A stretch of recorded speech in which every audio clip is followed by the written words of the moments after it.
premier sommet de l'année et première polémique pour les dirigeants européens réunis à Bruxelles. La mise sous stricte tutelle budgétaire de la Grèce proposée par l'Allemagne ne fait pas l'unanimité.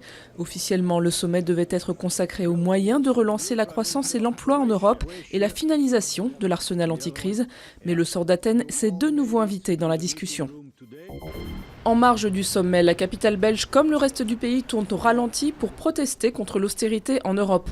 Trains et transports en commun à l'arrêt, quelques vols annulés. La grève générale est aussi très bien suivie dans le secteur privé selon les syndicats. Des syndicats bousculés par le gouvernement qui a adopté sans concertation des mesures de rigueur. Homs, Deraa et désormais les environs de Damas, la capitale. Les violences s'intensifient en Syrie à la veille d'une réunion à l'ONU. Au menu, la présentation du plan de sortie de crise défendu par la Ligue arabe prévoyant l'arrêt des violences et le transfert des pouvoirs du président Al-Assad. Dimanche, au moins 80 personnes sont mortes à travers le pays.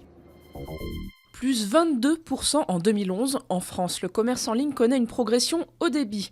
L'an passé, plus de 30 millions de Français, soit 60% des internautes, ont acheté au moins une fois sur Internet. C'est 11% de plus qu'en 2010.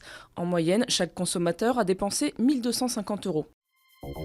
Pour participer à l'Expo Tattoo de Caracas, mieux vaut avoir la peau très dure. 200 artistes tatoueurs ont investi la capitale vénézuélienne.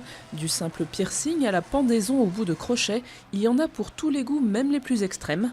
Pas moins de 20 000 visiteurs sont attendus. C'est sûr, le tatouage, ils l'ont vraiment dans la peau.